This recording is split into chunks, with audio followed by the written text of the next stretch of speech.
I won here too. He's learned from Djokovic, he's learned from Nadal. You want to be the best, you have to beat the best. Yes, I do have more doubts that I can win slams, particularly against these two guys. But at the same time, I know that while I'm still active and when I enter on the court, I don't care who is across the net. The tennis world is in absolute chaos right now. Carlos Alcaraz's coaching team just made a statement that has Djokovic fans losing their minds. And it's not even close to subtle. For 2 decades, Novak Djokovic has been untouchable. 24 Grand Slams, 428 weeks at world number 1, the undisputed GOAT of tennis, or so everyone thought. As we sit here, I've made it very clear publicly, to me, now indisputably the greatest tennis player that's ever lived. And I've said that, and I'll say it to your face. Appreciate that. I hope we can move on from the slightly negative way this had to start.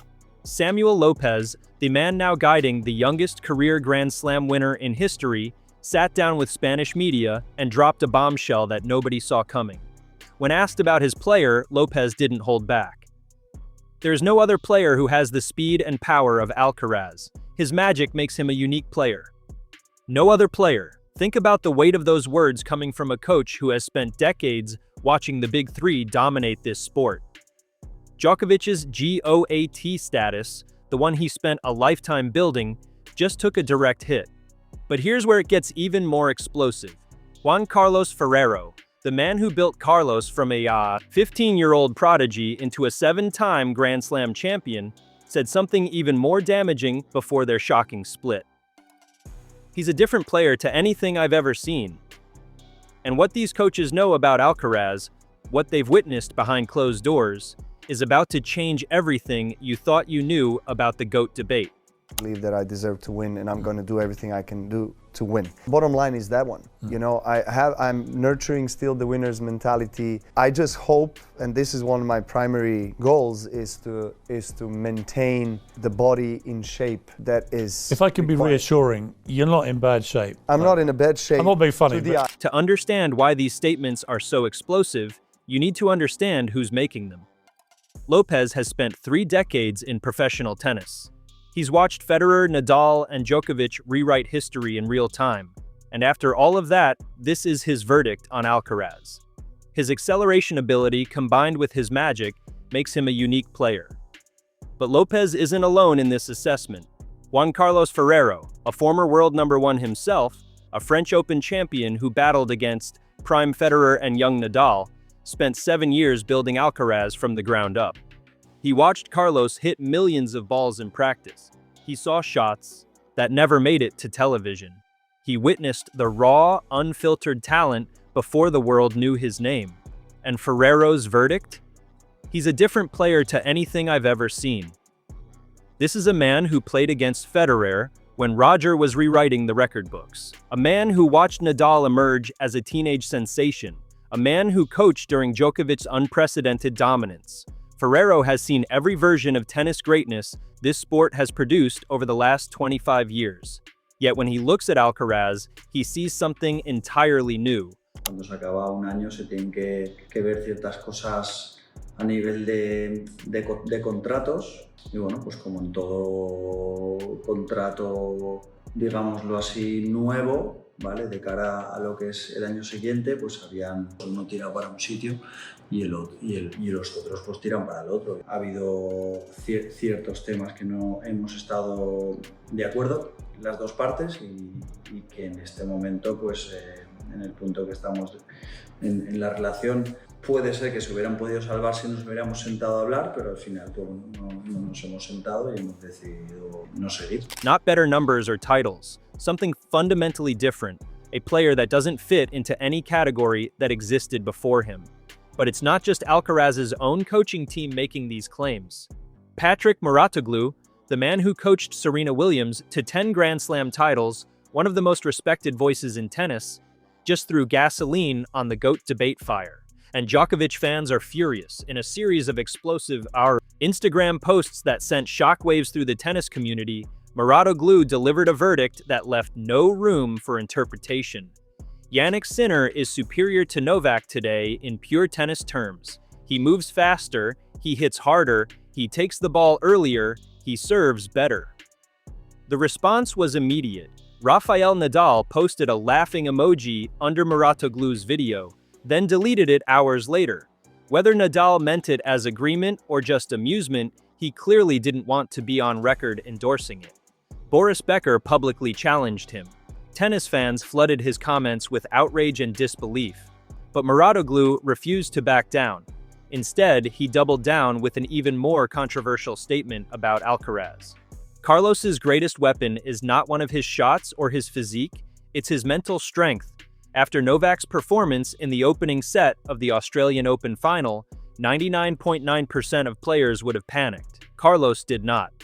Think about what Muratoglu is saying. Here, Djokovic, the man universally recognized as the most mentally dominant player in tennis history, got outclassed mentally by a 22-year-old. When critics pushed back, citing Djokovic's semi-final victory over Sinner as proof of his superiority, Muratoglu dismantled the argument completely. Those who think that because Djokovic defeated Sinner in the Australian Open semis, the big three play better tennis than Alcaraz and Sinner, this is a very short-sighted view. Right now. Unbelievable. I think he's playing like Federer. It's the biggest victory of his career for sure. No, I'm hungry. If player and coach aren't getting along, that's what happens. Those who think that Djokovic beating Sinner in the semifinal of the Australian Open means that the big three is playing better tennis than Alcaraz and Sinner, this is a very short view. Sinner had won the previous 5 matches between them. One match will not change my opinion. This is Patrick Muratoglu, a coach who has worked at the highest levels of tennis for decades, publicly declaring that the old guard has been surpassed. The coaches aren't operating on blind faith. They're looking at evidence that Djokovic fans desperately want to ignore. Carlos Alcaraz just completed the career Grand Slam at 22 years and 272 days old, the youngest man in tennis history to accomplish the feat.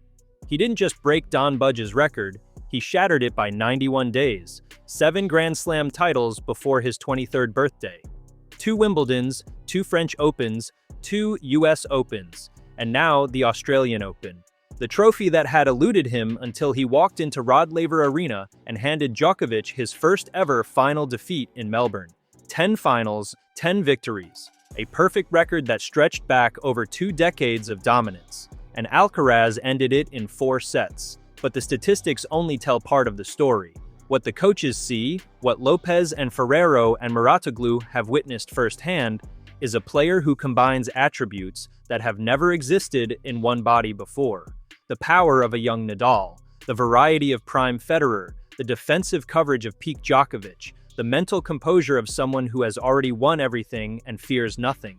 And this is the part that should genuinely unsettle Djokovic's camp. Craig O'Shaughnessy, the data analyst who spent years working with Djokovic, watched Alcaraz play and delivered the most chilling assessment of all.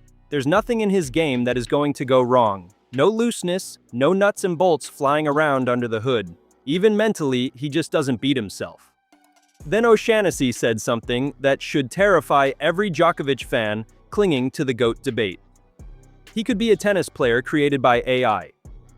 A coach who spent years finding ways to help Djokovic beat opponents looked at Alcaraz and concluded there's nothing to exploit, no weakness to target, no pattern to disrupt. The preparation that worked against every other player in history doesn't work against him. So where does this leave Novak Djokovic and his claim to the GOAT title?